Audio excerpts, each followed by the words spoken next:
Marie Bhatia.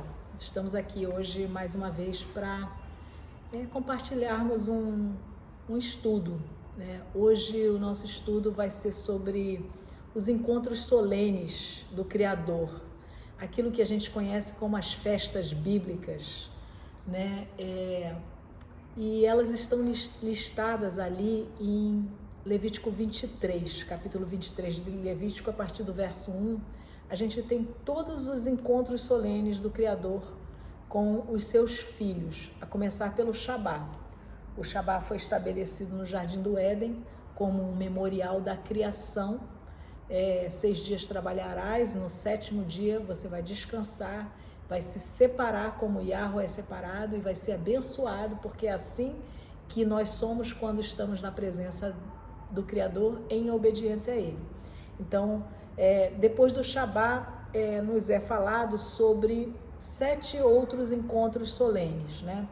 Esses encontros solenes, no hebraico, é chamado de Moedim. Moedim é como se fosse as estações. Aliás, a palavra para estações em hebraico, estações do ano, são Moedins, né? O sol, a lua e as estrelas, elas foram dadas para Moedins.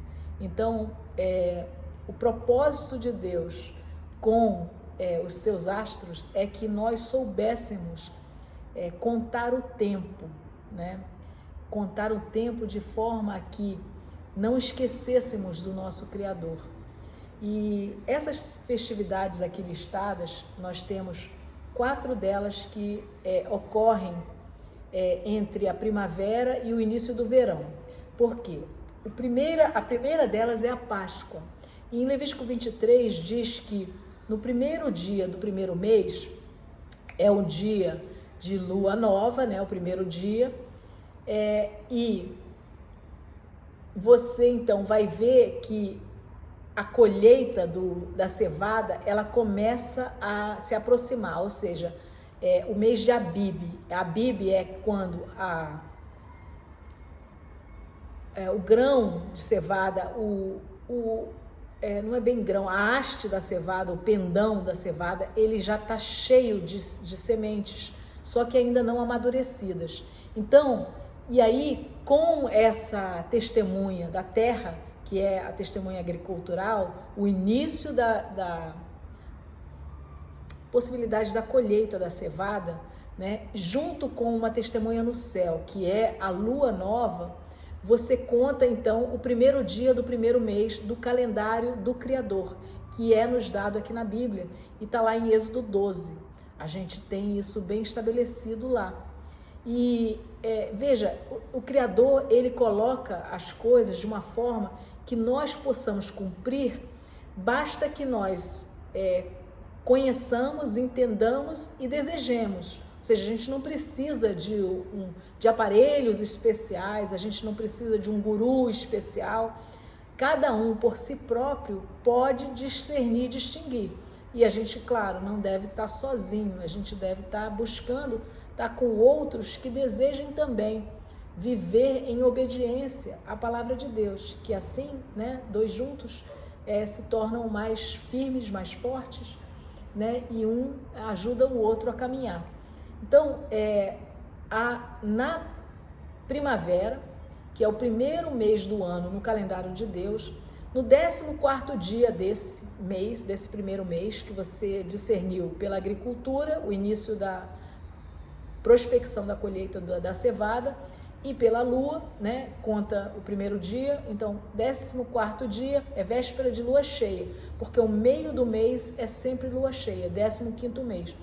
E nós temos, então, que no crepúsculo da tarde, no 14º dia, ia ser sacrificado um cordeiro, e esse cordeiro foi o cordeiro lá na saída do Egito, cujo sangue livrou da morte. A obediência de colocar o sangue no umbral da porta livrou todo aquele que obedeceu da morte.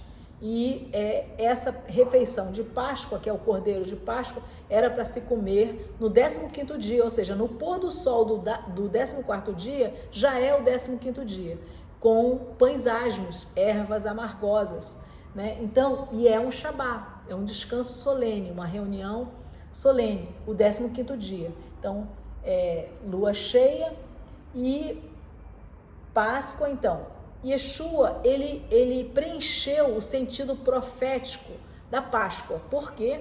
Porque ele foi o Cordeiro Pascal.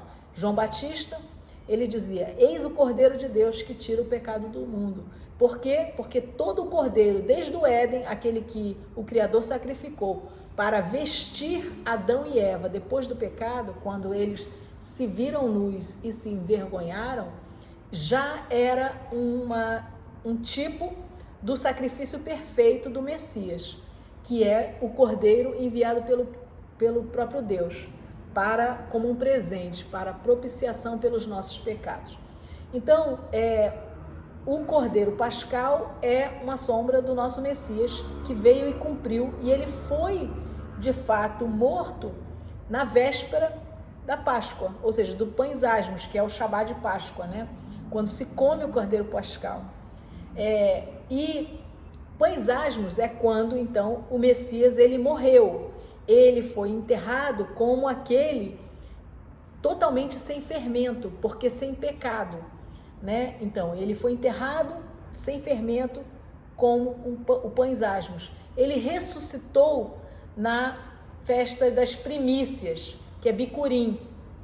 Bicurim, em Levítico 23, está dito assim, que depois do primeiro Shabá semanal, durante a Páscoa, o dia seguinte, ou seja, depois do Shabá semanal, o dia seguinte será sempre o primeiro dia da semana, que nós chamamos de domingo.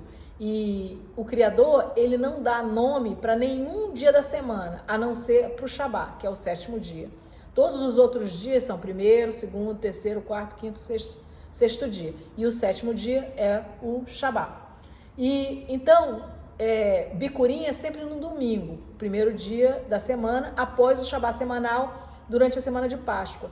Na primeira vinda do Messias, que nós conhecemos como Jesus, isso ocorreu 3 dias depois da sua morte. 3 dias e 3 noites. Esse era o sinal de Jonas, que ele cumpriu milimetricamente.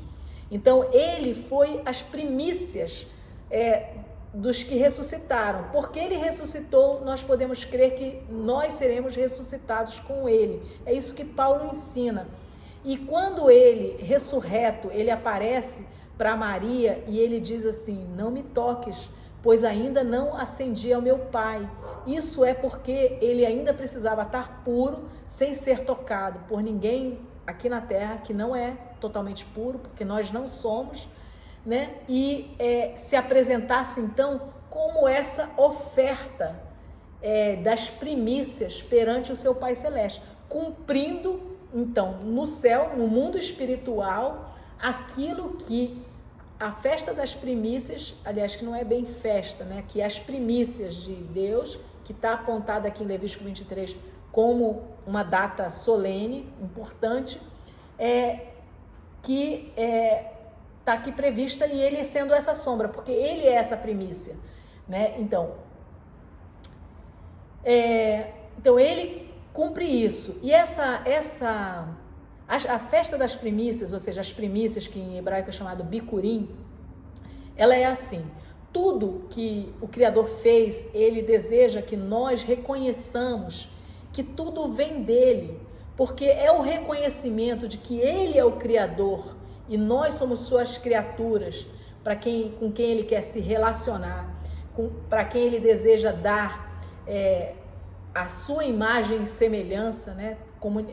Transmitir e repartir aquilo que ele tem de melhor, porque quando nós o adoramos, nós nos tornamos semelhantes a ele. Quando nós recebemos o Messias e vivemos na imagem do Messias, o Messias tem a perfeita imagem do Criador. Então é essa possibilidade de retorno à imagem do Criador, o segundo Adão, que é o Messias. Então, as primícias era para que, quando eles passassem a foice na colheita da cevada, que a primeira colheita era a colheita da cevada, a primeira foice que eles passavam, aquele primeiro molho, porque numa plantação, algumas orelhas de grão, eles amadurecem primeiro. Então essas que amadureceram primeiro são as mais bonitonas, aquelas que vieram com força e já estão prontas naquela primeira colheita. essas o Pai quer que a gente ofereça para Ele, as primícias, né? Então, olha, e esse que eles chamam de mover o molho é um reconhecimento de que isso é uma bênção que provém dos céus para a gente e que a gente apenas usufrui disso porque o Criador permite, né? Isso é o que representa as primícias no mundo físico, né? Então, quando a gente pode usufruir, desfrutar, comer daquilo que Deus permite que a gente colha, é isso. E a gente deve, isso que o Criador nos dá, nos permite comer, a primícia deve ir para Ele. E no mundo espiritual, Ele, Yeshua, Ele vem reapresentar a imagem perfeita do Criador, que Adão tinha, mas perdeu quando pecou. E Ele, ao vencer a morte, Ele se entregou por nós e Ele, por causa da obediência perfeita, Ele tomou a chave da morte, ou seja, a autoridade da morte que Adão tinha dado ao pecar, o Messias, ao obedecer, ele retomou essa autoridade, sendo que na morte dele, nós podemos então ser reconstituídos, imagem e semelhança de Deus, através da imagem do Messias, a obediência também, como ele obedeceu. Por isso que Yeshua diz, olha, quem quiser vir após mim, tome a sua madeira, que é a nós mesmos, e me segue, me imita, vive como eu vivi. Então essas são as primícias. E aí o Pentecoste, ele ocorre, você conta 7 sábados depois das primícias, e no dia seguinte ao sábado vai ser sempre o primeiro dia, um domingo. É o 50º dia. Pentecoste quer dizer isso, de 50. E em hebraico, na verdade, é Shavuot, que Shavuot quer dizer semana. Então, o Pentecoste, de fato, é festa das semanas. No Pentecoste, você tinha, então, já tinha colhido toda a cevada e poderia comer, depois, sempre antes de você poder comer, é necessário, a Bíblia diz, olha, você apresenta a primícia para mim e depois você pode desfrutar, porque eu fiz para você desfrutar. Mas reconheça que vem da mão do Criador, porque isso é para o nosso bem, né? Tudo que Yahweh nos ensina é porque isso é necessário para a gente, para o nosso bem. Então, em Shavuot, a festa das semanas, se colhia o trigo, apresentava então, a oferta era assim, o trigo não era apresentado da mesma forma que a cevada. O trigo deveria ser moído, triturado de forma fina, como é digno de reis, ou seja, com bastante trabalho. E esse trigo era então misturado com água e colocado fermento, fermentava, então preparava-se 2 pães, e eu creio que existe um pão hoje que os judeus eles usam, que um pão feito de 2 massas trançadas, e eu creio que isso é uma imagem das 2 casas de Israel, que são trançadas como uma só, como aquela imagem de Romanos 11, e elas são apresentadas, são 2 pães, mas são trançados, apresentados para o Criador. Os pães com fermentos, entende-se que é o povo de Deus, as 2 casas, e as casas são fermentadas. Todavia, quando você assa no fogo, o que o fogo faz? A fermentação cessa.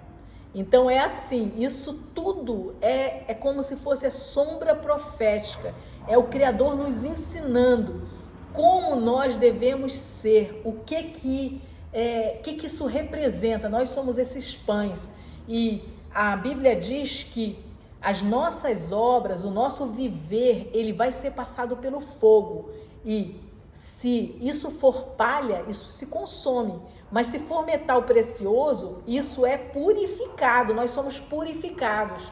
Então, essa segunda colheita e esse trigo refinado é ao mesmo tempo o nosso malhar da palavra de Deus, nos aprofundarmos no estudo da palavra, que é o pão, que é o trigo. E lembremos que Yeshua disse, nem só de pão viverá o homem, mas de toda palavra que procede da boca de Deus. Então, esse trigo que é refinado como digno de reis, aliás, somos chamados a sermos reis e sacerdotes, um reino sacerdotal. Então, nós devemos, para isso, malhar bem finamente esse trigo. E, ao mesmo tempo, nós somos esse trigo. Se lembra que Yeshua falou que ele vai separar o joio do trigo? O joio, ele parece com trigo, só que quando ele está maduro, o trigo, ele se dobra. Porque o grão, ele pesa na ponta da haste e ele se dobra, ele é humilde. O joio, ele é vazio, então ele fica teso. E aí, quando eles estão prontos para a colheita, é fácil discernir o joio do trigo. E Yeshua disse, não arranca agora, eu é que vou separar. Então, nós precisamos ser esse trigo e não esse joio. O joio é vazio de conteúdo, ele é só aparência. Isso fala de uma religiosidade que nós precisamos o tempo todo vigiar para não entrarmos nessa armadilha. Então, a primeira colheita é a da cevada, nas primícias. A segunda colheita no Pentecoste, que já é o início do verão, no terceiro mês, que ocorre, né, contados 50 dias depois das primícias, né? E haverá a terceira colheita, que é na festa de tabernáculos, que é a última festa do sétimo mês, é uma terceira colheita. Nessa festa, que é tabernáculos, em hebraico é Sukkot, há uma colheita tardia de trigo, mas a maior parte do que se colhe são uvas e azeitonas. Uvas e azeitonas, né? Com a uva você produz o vinho, com as azeitonas você traz o azeite, né?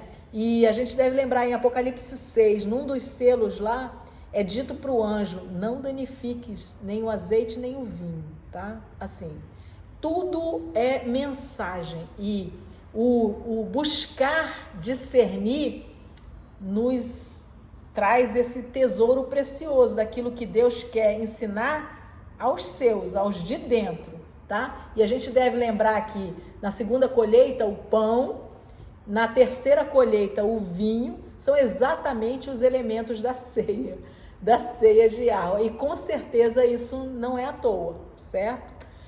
Agora, fora essas 4 festas que o Messias ele cumpriu na sua primeira vinda, então as 3 festas do sétimo mês são, no primeiro dia do sétimo mês, está lá em Levítico 23, vocês podem ler, está lá.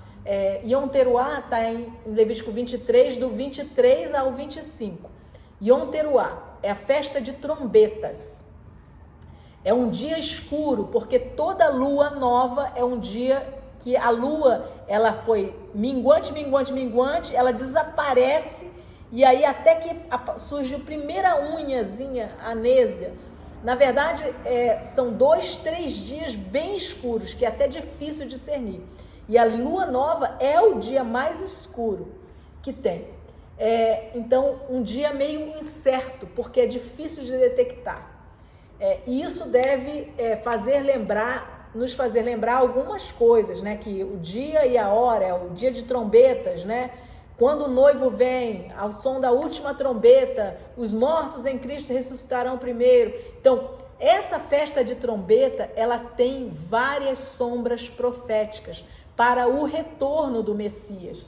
E nós temos que Yom Teruah, o primeiro dia do sétimo mês, em Levítico 23, diz que é um Shabá, que é uma santa convocação, ou seja, é uma assembleia solene. A gente deve buscar estar reunidos com irmãos que também estejam atentos aos encontros solenes de Deus. E é um dia para você cantar, gritar, se alegrar, tocar trombetas.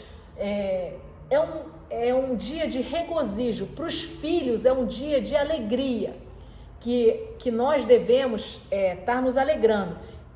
Em Levítico 23 diz que é um memorial, é uma reunião que nós devemos estar reunidos como um memorial. E é interessante que aqui a palavra não diz memorial de quê? O que a gente vai rememorar? E, de fato, na Bíblia, mesmo as coisas proféticas que aparentemente aconteceram, elas podem voltar a ter a sua relevância profética de uma outra forma num outro tempo. Por exemplo, as igrejas de Apocalipse, as 7 igrejas de Apocalipse, foram igrejas históricas? Sim, foram igrejas históricas. Profeticamente foram épocas da igreja? Sim, profeticamente foram épocas da igreja, porque houve uma prevalência de igreja perseguida, né? Esmirna, ali no primeiro século, né? Agora, a igreja perseguida ainda hoje, também, elas todas existem juntas hoje, os 7 tipos de igreja para quem foram dadas as palavras, sim. Então, de certa forma, mesmo que elas tenham sido igrejas históricas, ali não esgotou todo o sentido. E o que eu quero dizer com isso é o seguinte, que uma das primeiras vezes, a primeira vez que a gente ouve sobre trombeta, sobre buzina, está lá em Êxodo 19, quando no Shavuot, em Pentecoste, eles estão ali reunidos ao pé do Monte Sinai, e a labareda de fogo, relâmpago, trovão, monte tremendo, e aí nós lemos assim, eu vou ler umas partes aqui, a partir do verso 14. E Moisés desceu do monte ao povo e santificou o povo, ou seja, separou. E eles lavaram as suas vestes, né? Fizeram a imersão, se purificaram. E ele disse ao povo: estai prontos no terceiro dia. No terceiro dia. Nós lembremos que Yeshua ressuscitou no terceiro dia. Terceiro dia fala de ressurreição. Ele já ressuscitou, mas um dia ele vai nos ressuscitar com ele, né? E a gente sabe que ali no Novo Testamento, 1 Tessalonicenses, ao som da última trombeta, os mortos em Cristo ressuscitarão primeiro. Depois os que estiverem vivos encontrarão com ele nas nuvens, né? Então aqui, o terceiro dia, tudo tem simbologia profética. Quem tem ouvidos para ouvir, ouça. Ouvidos para ouvir, olhos para ver. Então, e aconteceu que no terceiro dia de manhã houve trovões e relâmpagos e uma densa nuvem sobre o monte. E a voz da trombeta soou o toque longo, e assim tremeu todo o povo que estava no acampamento. E Moisés levou o povo para fora do acampamento, ao encontro de Deus, e ficaram ao pé do monte. E o monte Sinai estava todo ele envolto em fumaça, porque Yahua descera sobre ele em fogo. E a fumaça dele subia como a fumaça de um forno, e todo o monte tremia grandemente. E quando a voz da trombeta soou o toque longo, e se tornou cada vez mais alto, Moisés falou a Deus, e Deus lhe respondeu. Vejam, aqui a trombeta soou um toque longo e depois aumentou o volume. Isso aqui nos diz que essa trombeta que soou não era uma trombeta da terra. Porque se eu for tocar uma trombeta e vou... acabou o fôlego. Como é que eu vou aumentar o volume? Não tem como. Eu não tenho. Eu já soei o toque longo, já dei todo o meu fôlego no toque longo. E aqui essa trombeta, ela se tornou cada vez mais alta. É do céu. É a trombeta de Yahua. Aliás, a gente já entende isso pelo contexto. Mas se houvesse alguma dúvida, que tivesse alguém tocando uma trombeta, esse texto aqui deve ser capaz de debelar essa dúvida. Por quê? Porque é uma trombeta que aumenta. E de fato, aqui é a hora que o Criador vai entregar a Torá a Moisés, os 10 mandamentos e toda a Torá, e ele ia falar, e ele falou os 10 mandamentos, e o povo ficou amedrontado, apavorado, era fogo, era nuvem, era trovão, relâmpago, trombeta, um monte tremendo, e eles então, por medo, eles disseram: não fale Deus conosco, fale Moisés, porque a gente vai morrer, né? Então essa primeira trombeta com fogo, né, da voz de Deus entregando a Torá, a lei de Deus, ela é simbólica e profética, e ela fala desse...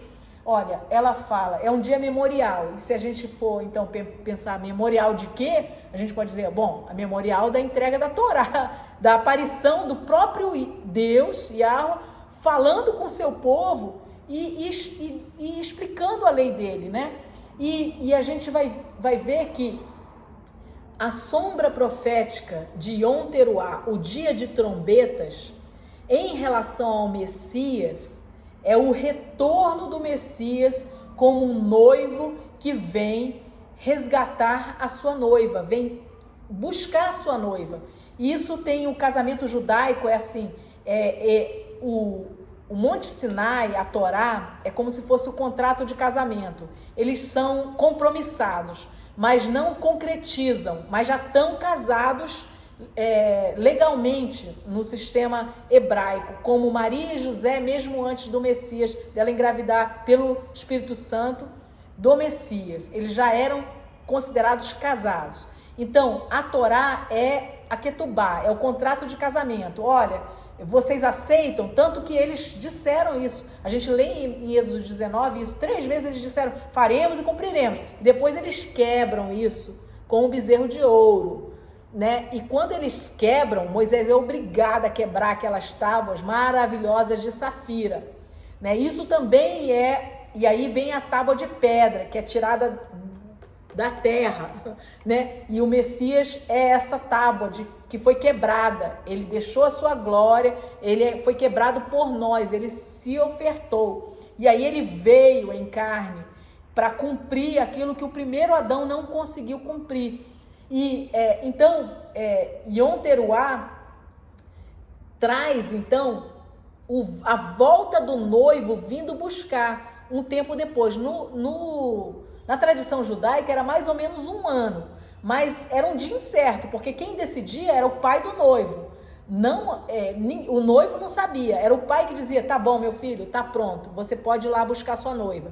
E ele sempre vinha à noite, em dia de escuridão. E essa noiva, ela tinha que ter uma lamparina já com azeite reservado, que ela não usava para outra coisa, senão para quando ela ouvisse o alarido. E lá vem o noivo, longe, e ela vigiava. Cadê aquela luzinha vindo ao longe, de noite, do nada? Com um grito, com trombeta.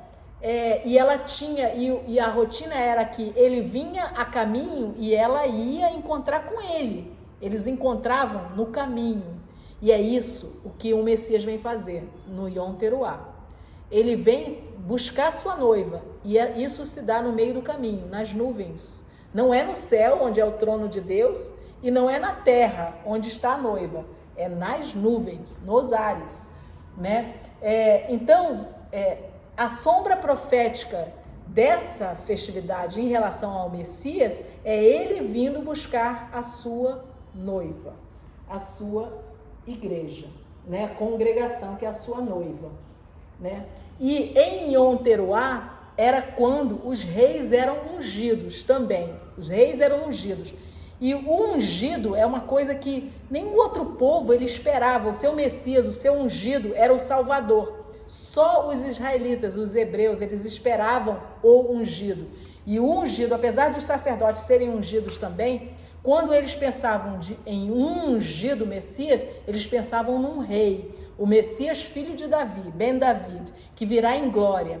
E a gente tem uma outra sombra profética no livro de 1 Crônicas 15, 27, quando Davi ele está trazendo a arca, que é a presença de Deus, né, representada, porque em cima da tampa da arca, que a gente chama de propiciatório, ali a presença de Deus se manifestava. Ele vem então cantando, dançando, tocando trombetas, se rejubilando com a presença de Deus, tá? E Davi é um tipo de um rei que era sacerdote também, não que era sacerdote, que fazia a função sacerdotal, porque nessa passagem ele está vestido de linho fino e trazendo a arca com som de trombetas. Então a gente vê, é como se fosse assim, o Criador, na sua palavra, ele faz vários desenhos para a gente, proféticos, que a gente precisa discernir, porque essa mensagem, ela é repetida várias vezes de muitos modos, para que a gente não erre.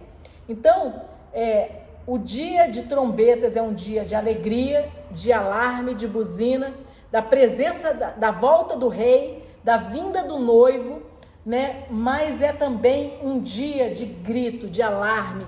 Por quê? Porque é um dia que, para os que não são salvos, é um dia de início do juízo. É aquele dia que os profetas chamam, na nossa Bíblia está escrito assim, o dia do Senhor, mas ali está escrito, é o tetragrama, dia de Yahuwah. É um dia de juízo. Por quê? Porque Deus, ele é amor, mas ele é justiça, e as duas coisas são inseparáveis. E o amor dele é o convite, e a justiça dele é que cada um vai receber aquilo que escolhe e prefere. Quem escolheu trevas, não Deus, vai herdar isso.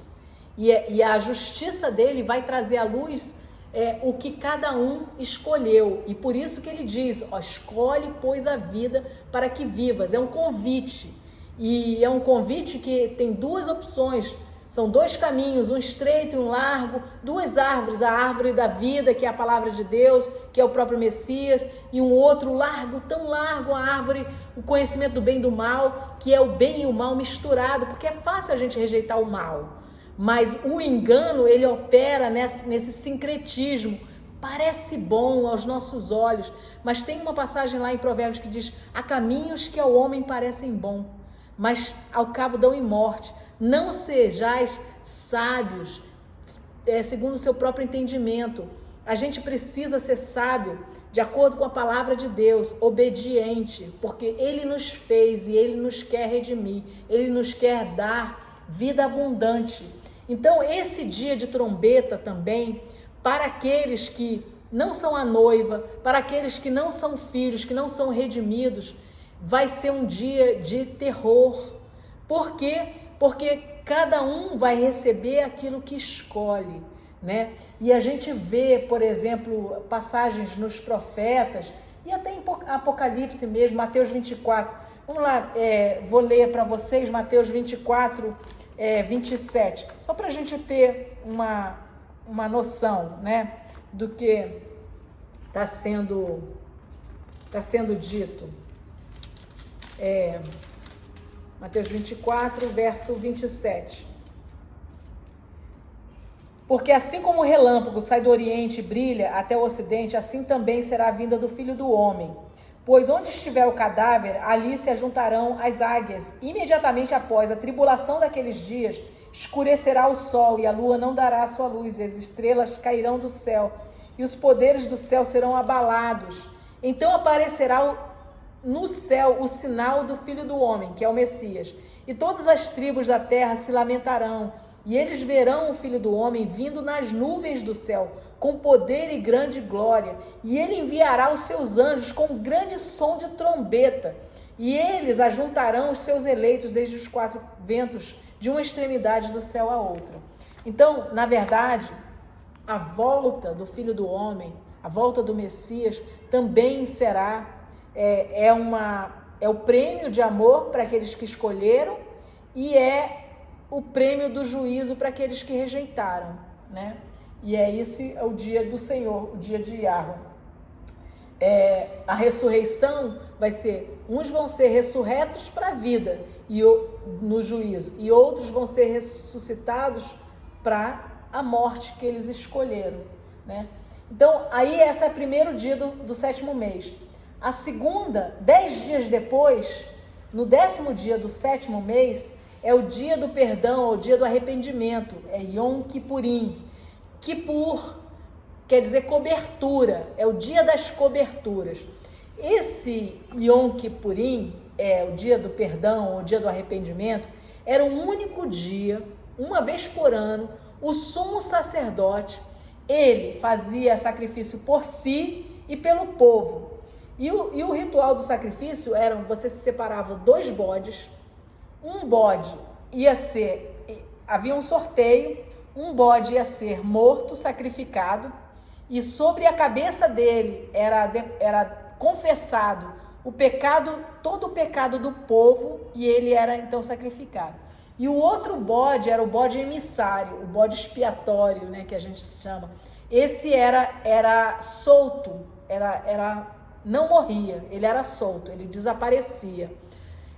Os dois bodes são sombras proféticas do Messias, duas vindas do Messias. Ele é morto, ele aparentemente desaparece, ele vai voltar. Então, nós vemos que no dia do julgamento, Yeshua, ele é o sumo sacerdote, né? Também, ele foi a oferta na primeira vez, e ele é o sumo sacerdote, que de uma vez por todas, está lá no livro de Hebreus, né? O sacrifício, uma vez por todas. Os levitas, eles oficiavam no tabernáculo terreno, então eles não tinham um ministério, era só sombra. O ministério real é do Messias, no tabernáculo divino, porque o tabernáculo terreno foi feito como um modelo que Deus mostrou a Moisés do que existe nos céus, tá? Então, o Messias, ele é o sumo sacerdote de verdade, no tabernáculo real, que é o tabernáculo nos céus. E lá ele oficia. Então, por isso, e ele é o único digno de abrir o livro. E esse dia do arrependimento, dia do perdão, ele é o dia do juízo, do julgamento, o dia da abertura do livro da vida. Então, do primeiro ao 10º dia, você tem para você se arrepender, se autoexaminar. A recomendação no dia do arrependimento ou no dia do perdão é que você aflija a sua alma por 24 horas. Você fique em jejum, um jejum absoluto, e você fique em oração, se arrependendo diante do Criador, dizendo: Pai, eu quero a tua presença, eu preciso de ti, me limpa, me purifica, para que eu possa ser digno de entrar na tua presença, porque nada de pecado, nada de rebelião, nada de morte pode estar na presença do Criador. Então esse é um dia que a gente, lava as vestes, né, perante o Criador, já tendo, a partir do primeiro dia, esses 10 dias, se reconciliado com o nosso próximo. Se alguém tiver alguma coisa contra nós, ou se nós tivermos alguma coisa que pedir perdão para alguém e reparar algum dano, porque todo pecado que é material na terra, ele não só exige o perdão, pedido perdão, mas ele exige a reparação. É isso que a lei de Deus perfeita, a Torá, ela ensina, tá? É por isso que Zaqueu disse: olha, se eu danifiquei alguém materialmente, eu vou reparar 4 vezes mais. Por quê? Porque isso é o que a palavra de Deus exige, né? Não é só de boca, é com os nossos atos, é aquilo que a gente faz. E esse, 10º dia do 7º mês, é esse dia do arrependimento, dia do perdão. E é interessante, se a lua nova era celebrada em 2 dias, e no 10º dia já é o dia do arrependimento, sobra ali, ou do perdão, sobra ali 7 dias. E a gente pode pensar que, enquanto nesses 7 dias, as bodas do Cordeiro, são 7 dias, também as bodas do Cordeiro e o banquete dos urubus na terra. As bodas do Cordeiro nos ares, o banquete dos urubus na terra. Está lá em Apocalipse, tá? E nesse tempo, é um tempo de tribulação, mas as pessoas que ainda se arrependerem não estavam prontas para serem noivas, mas elas veem que a profecia se cumpriu, que elas perderam o barco, digamos assim, e elas podem se arrepender se elas se mantiverem fiéis ao Criador, não negarem até a morte, né? E Apocalipse fala que os filhos de Deus vão ser decapitados, né? E a gente vê que, apesar de a guilhotina ser uma coisa antiga, tá aí, né? Os árabes usam, né? E o anticristo vai usar, porque toda a palavra de Deus, ela é real, ela é verdadeira e ela vai se cumprir, já se cumpriu e tem se cumprido, né? Então, o 10º dia do 7º mês, é isso. E temos o último encontro solene, que é a festa de tabernáculos, é a terceira festa de peregrinação, porque toda festa de colheita era para ir a Jerusalém, é uma festa de peregrinação a Jerusalém, e é sempre subir a Jerusalém. Então, no tabernáculo se colhiam principalmente as frutas, né, das árvores, e se celebrava com 4 ramos de plantas, né?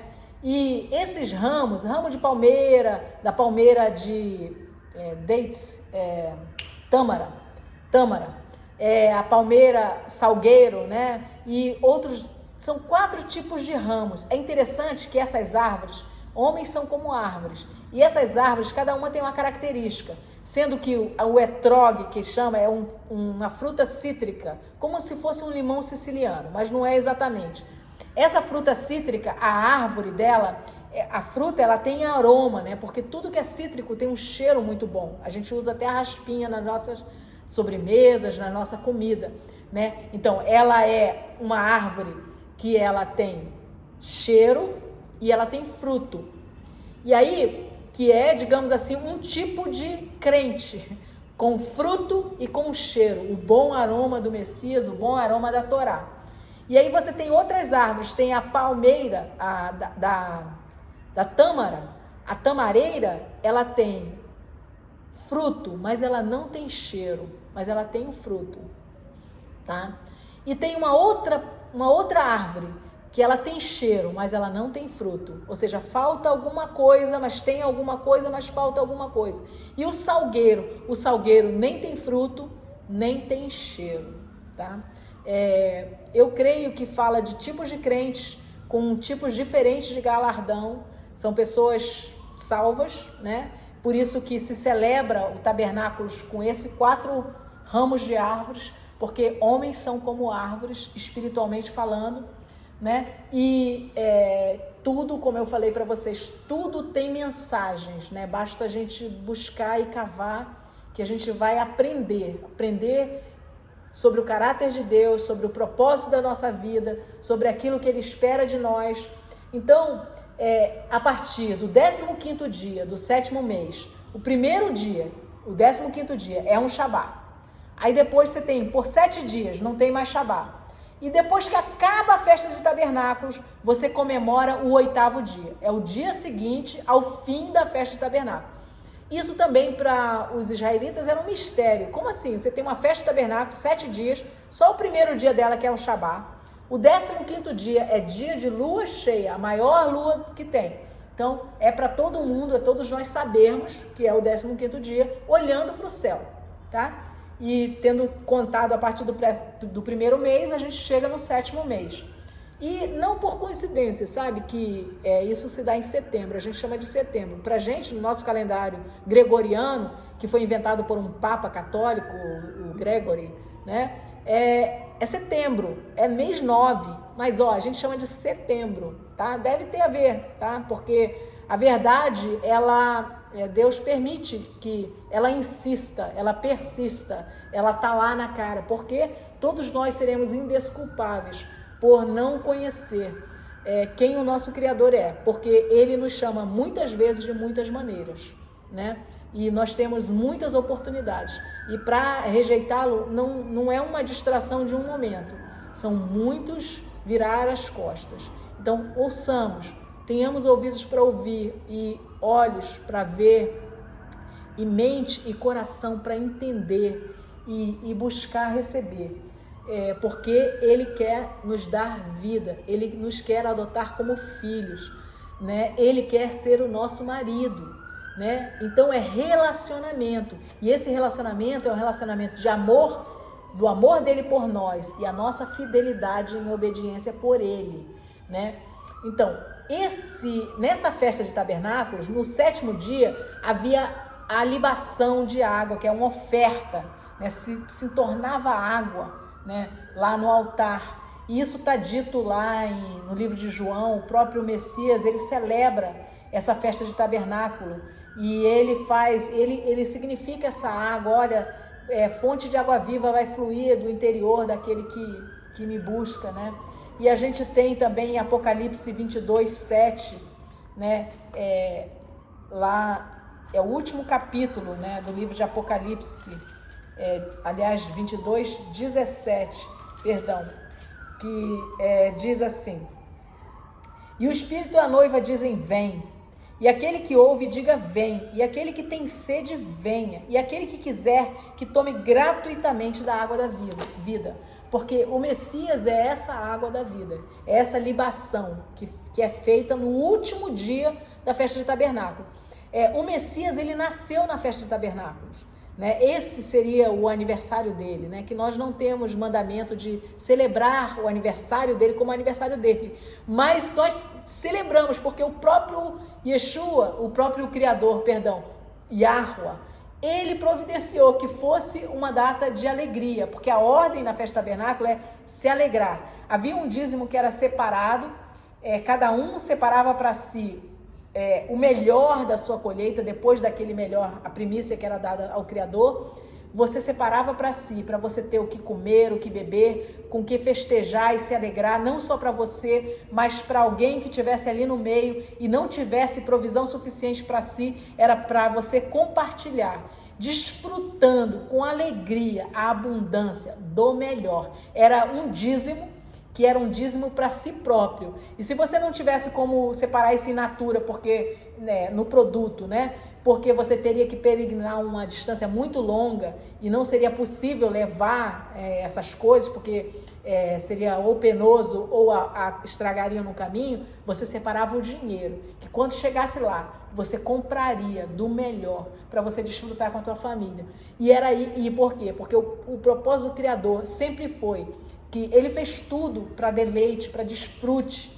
E isso é de fato possível em obediência a ele, reconhecendo que tudo provém dele. Porque quando a gente acha que é da gente, na verdade a gente está nesse engano do bem misturado com mal, que é a meia-verdade, que de fato é, na verdade, mentira, né? Então, o sétimo dia é essa derramar da água, né?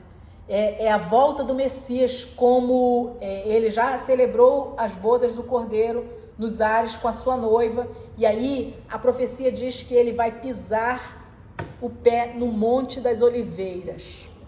E esse é a segunda vinda, né? Porque uma coisa é o arrebatamento nas nuvens e outra coisa é a segunda vinda. Então, quando ele pisa no Monte das Oliveiras, ele vem então como rei em glória, ele vem como juiz, né? Porque os reis eram juízes. Lembremos da sentença de Salomão, que queria dividir a criança. Lembrem? Pois os reis eram juízes. Isso é sombra profética do Messias também. Então ele vai vir nessa tabernáculo. E a gente sabe que o Messias, ele nasceu em tabernáculo, porque ali no livro de João, quando ele fala que o verbo, que a luz veio ao mundo, né? E ele diz, e ele tabernaculou entre nós. E ele veio em tabernáculos, tá? Que é o sétimo mês, ainda não está tão frio. E é quando há também, é possível a gente ver o alinhamento dos astros, que foi visto pelos magos, reis magos. Isso foi no terceiro ano, antes do que a gente acredita que ser o ano zero, que conta como ano zero, foi no ano 3 BC, tá? Before Christ, antes de Cristo, AC em português, né? Então no ano 3 anos antes, houve um alinhamento celeste que seria o sinal que os reis magos procuraram para vir adorar a Yeshua, né? O Messias, o ungido do Pai.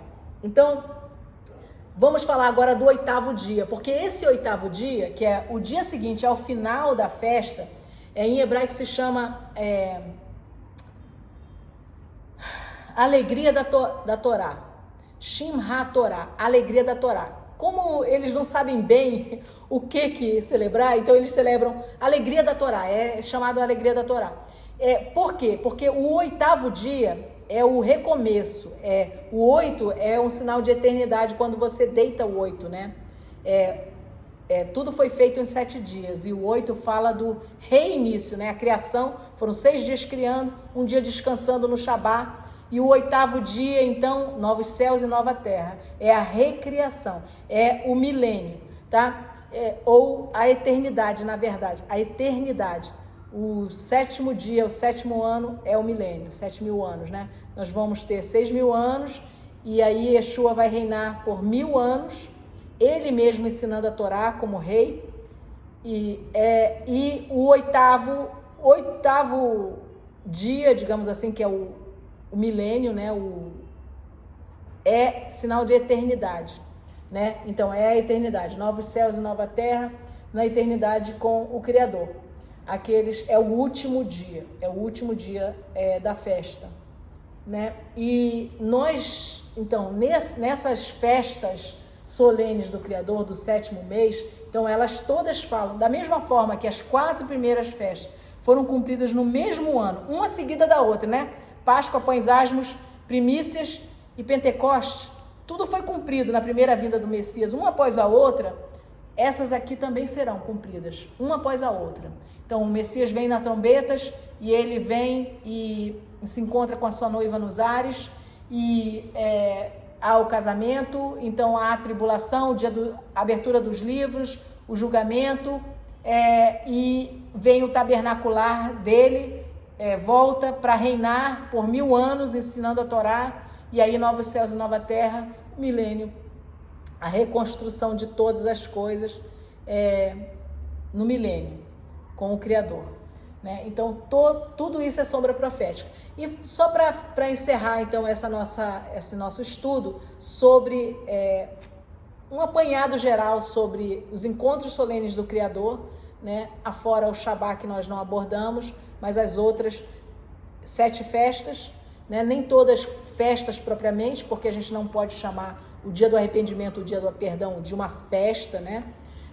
Mas era uma data solene, um encontro solene, um Shabá, onde cada um se arrepende. É um dia que você está sozinho, está com seu familiar na sua casa, fazendo jejum e se reconciliando com o Criador, né? Lendo as Escrituras, dizendo: Pai, me purifica, me limpa, pode cantar, pode, mas de certa forma você está lá buscando comunhão e salmodiando como o Davi fazia: sonda-me, ó Pai, e vê se há em mim algum caminho mau e limpa-me, purifica-me, para que eu possa encontrar os caminhos de eternidade, né?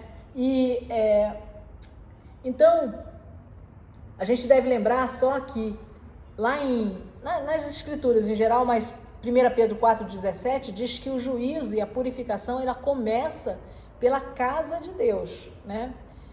Então, começa por aqueles que são, aqueles que dizem que são. Então, a gente não deve lembrar, esquecer disso, deixar de lembrar isso, tá? Nós somos, o caminho estreito, ele é apertado, a uva, ela, quando ela é espremida, é que ela dá o produto, que é o vinho, né? O vinho, ele alegra, mas há um espremer. A azeitona também, ela é espremida e triturada para dar o azeite, né? E nós precisamos, então, nos colocar em disciplina, submissos, como servos do Criador e filhos, amigos, né, dele, para que nesse caminho apertado a gente produza frutos dignos de arrependimento, que é essa mensagem que o Messias veio nos convidar, e a mensagem não mudou, e é a mesma, e a gente precisa estar sempre se autoexaminando e a cada dia escolhendo andar no caminho estreito.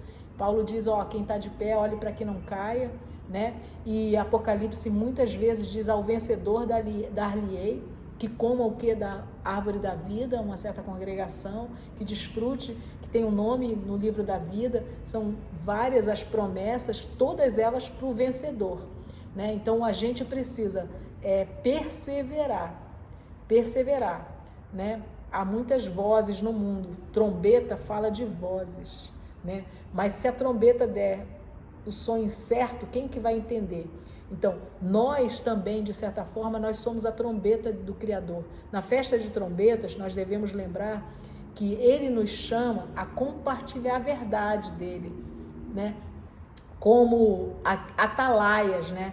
Ezequiel 33 diz, olha, se você vê um perigo, vê o teu irmão, alguém que você ama, no caminho errado, você alerta: ei, acorda, tem perigo, você não está na verdade. E se não tiver, só a verdade ela liberta. e ela salva, ali é a salvação. Então, nós devemos ser essa trombeta, o atalaia que dá o sinal do perigo. É claro que cada um precisa fazer a escolha, porque se o próprio Criador deixou Adão e Eva escolherem lá no paraíso, nenhum de nós tem o condão, o poder de cercear a escolha de quem quer que seja, mas sabendo que nós desfrutaremos daquilo que escolhermos. Se escolhermos vida, o caminho estreito, vida. Se escolhermos a outra árvore, o outro caminho, morte. Então, estejamos atentos, meus queridos. Isso aqui é muito precioso, né? E o Criador não quer que nós erremos. Amém? E então podemos depois destrinchar as coisas mais pormenorizadamente, mas como nós vamos entrar nessas festividades a partir do dia 25 no pôr do sol, que já é no calendário hebraico, dia 26, é o primeiro dia do 7º mês. E nosso convite, que celebremos esse encontro solene, porque as festividades do Criador são a marca do povo do Criador, são essas, você está em obediência. A gente deve lembrar que no Pentecoste, em Shavuot, Atos 2, quem que foi batizado com o Espírito Santo? Aqueles que estavam lá em obediência, reunidos em Jerusalém. Esse era o mandamento, e eles estavam. Então, não foi alguém que estava distraído, que nem conhecia as escrituras, não. Eram as pessoas que estavam apercebidas, atentas, né? É um convite valiosíssimo, não desperdicemos. Então, é isso. Shalom a todos, e se tiver alguma dúvida, podem perguntar nos comentários.